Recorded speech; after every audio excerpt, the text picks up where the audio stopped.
In 1969, Ford built a car that was never really meant for the street. It was built for one reason, and one reason only: to win at NASCAR.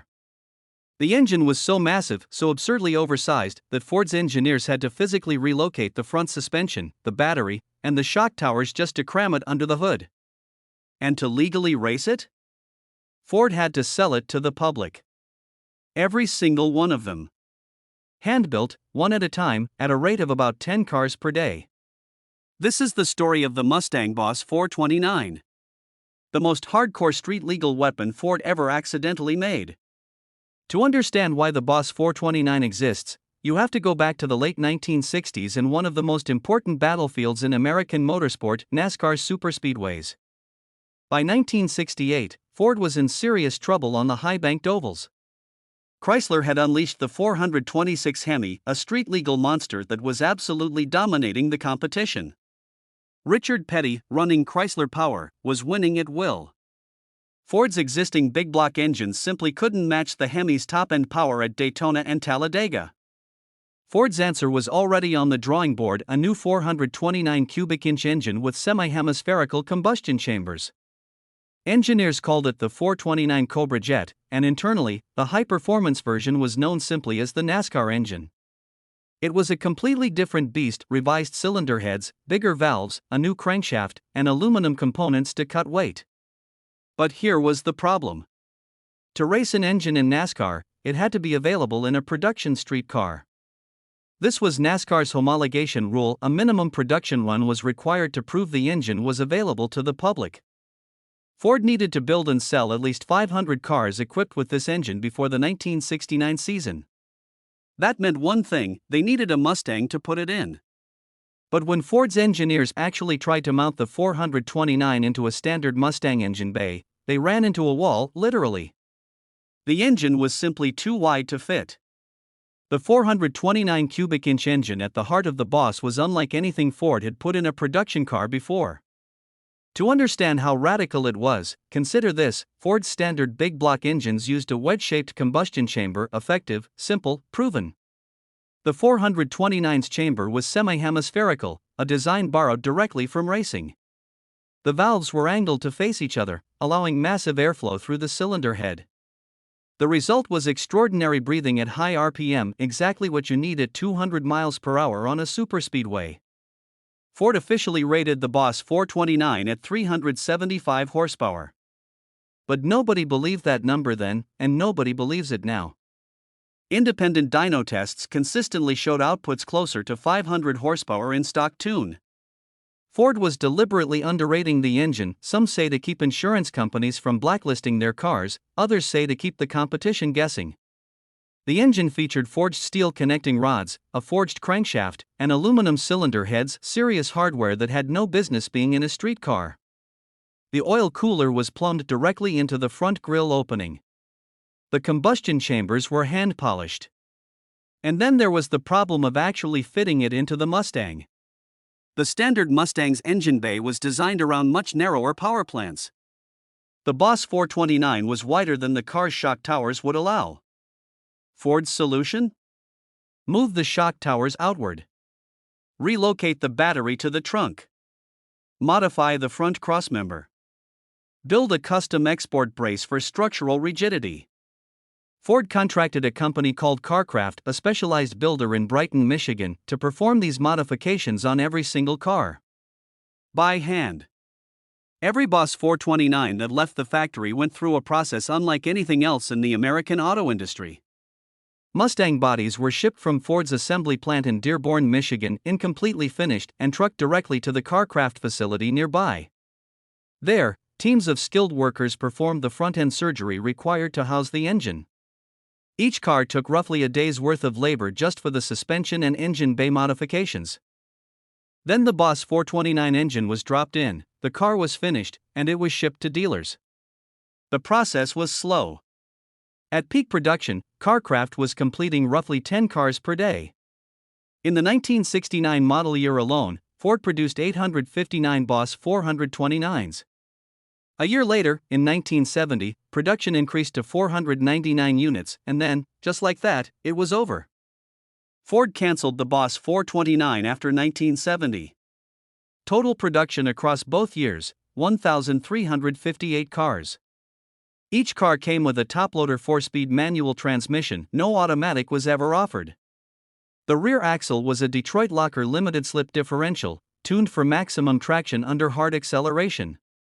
The suspension was retuned from the factory with stiffer springs and shocks. Exterior options were deliberately simple. No wild stripes or cartoon graphics, just clean, serious body lines with a small Boss 429 badge on the front fender. Buyers who wanted the most powerful street Mustang ever built knew what they were looking at. Everyone else just saw a nice-looking fastback. By the time Ford's homologation requirements were met, the 429 was ready for its real purpose, the NASCAR superspeedways. For the 1969 season, Ford fielded the new engine in full-size race-prepared Torinos and Talladegas, not Mustangs, since pony cars weren't competitive in stock car racing of that era. But the Boss 429 street production was what made it all legal. Ford's factory-backed teams lit up the 1969 season. David Pearson, driving a Holman Moody-prepared Ford Torino with the 429 engine, was a consistent front-runner. LeeRoy Yarbrough won 3 of NASCAR's most prestigious races that year, the Daytona 500, the World 600, and the Southern 500. It was the first time in NASCAR history that a single driver had won all 3 in one season. The engine's semi-hemispherical heads, massive port volume, and high RPM capability were exactly what Ford needed to compete at 200+ miles per hour on the banked superspeedways. It could sustain incredible power output for lap after lap in a way the old wedge engines simply couldn't match. Chrysler's Hemi was still fearsome competition, and the rivalry between the two companies drove engine technology to its absolute limits during this era. But for Ford, the Boss 429 program gave them a legitimate weapon to fight back. The 1969 NASCAR season became one of the most competitive in the sport's history, and much of that was driven by the arms race between Ford and Chrysler. The Boss 429 wasn't just a pretty street car, it was the foundation of Ford's entire racing program. Back on the street, the Boss 429 was a unique experience that had very little in common with other muscle cars of the era. The engine, for all its brute power, was actually remarkably civilized at low speeds. The semi-hemispherical heads and aggressive cam profile meant the car wanted to rev. It came alive above 3,500 revolutions per minute and absolutely sang approaching the red line. At city speeds, it was smooth, almost docile.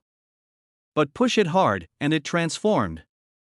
Road and Track magazine tested the Boss 429 in 1969 and found it surprisingly quick for its weight, covering the quarter mile in around 13.5 seconds.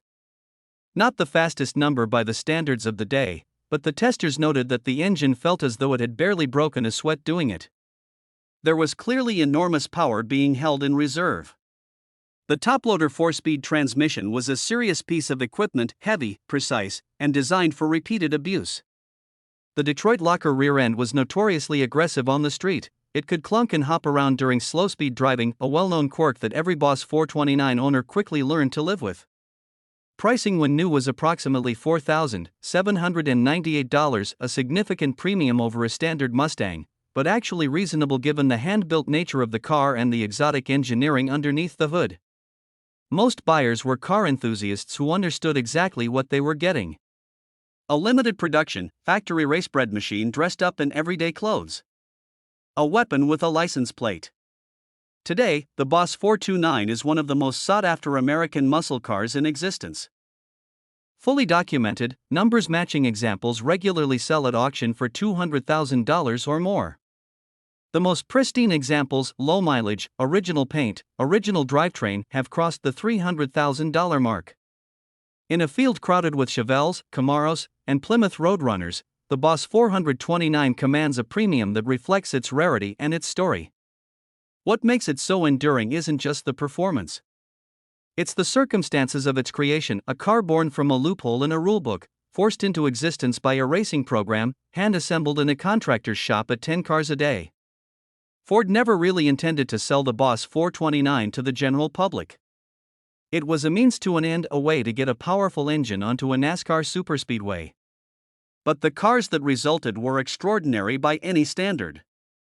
Of the original 1,358 produced, an estimated 1,100 survive in some form today. Each one carries a direct physical connection to one of the most competitive eras in NASCAR history.